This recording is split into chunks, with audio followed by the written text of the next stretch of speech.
Alors, Madame Miche se rend tous les jours, depuis des années qu'elle habite là, acheter son pain chez le boulanger du coin de sa rue. Un pain blanc, frais et bien croustillant. Son mari aime bien.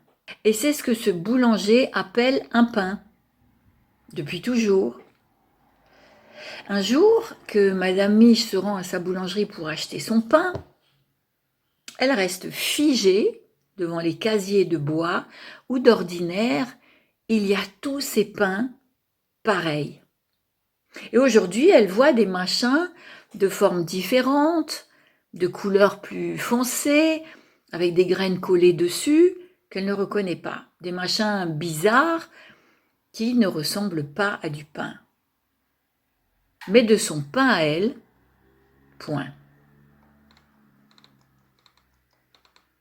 Elle appelle le boulanger, qu'elle connaît bien, pensez, depuis toutes ces années, et qui transpire toujours dans l'arrière-boutique devant ses fours.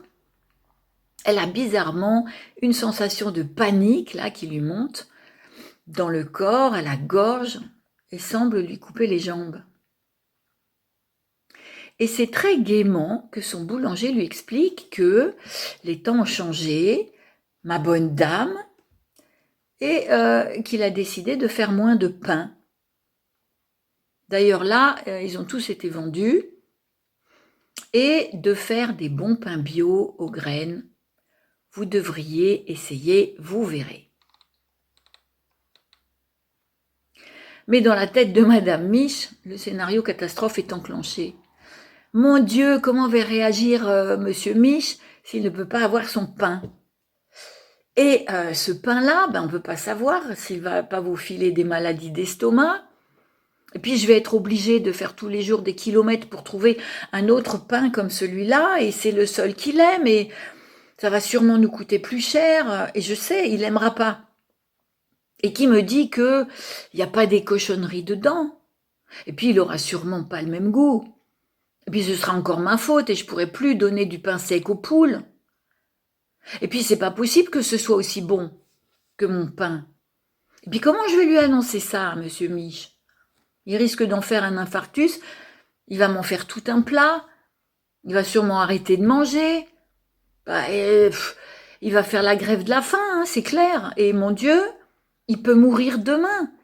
Et il va me manquer, c'est trop horrible.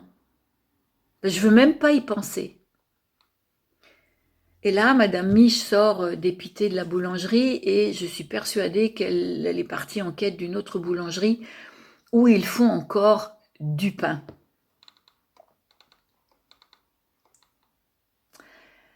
Les habitudes, mes amis, sont une maladie mortelle.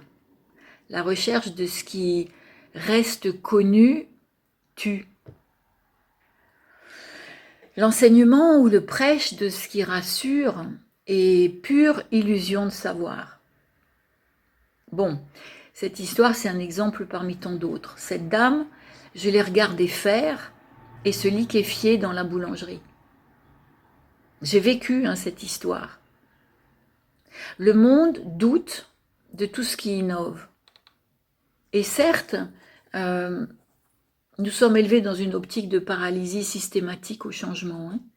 Les spécialistes nous embrouillent, les scientifiques veulent prouver, nous apprenons à nous construire des murs si hauts qui transforment toute liberté en peur qu'il nous devient parfois impossible de croire pouvoir voir au-delà.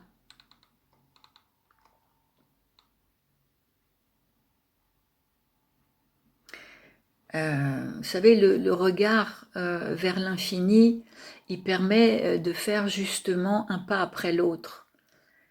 Alors, je vous en supplie, recherchez, risquez, expérimentez, faites des erreurs, osez créer, libérez votre intuition, autorisez-vous à être un autre que celui qui est prisonnier de ce qui semble faire l'unanimité. Ne cherchez pas à avoir le plus d'amis possible, essayez d'en avoir de vrais.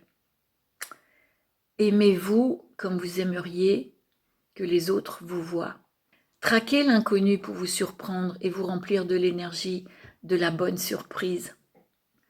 Et si goûter du pain aux céréales est une expérience peu concluante, ben alors il reste les vasas, les galettes de fibres, le pain sans gluten, ou l'amour et l'eau fraîche, ou le prana. Bref, je vous souhaite un joyeux Noël.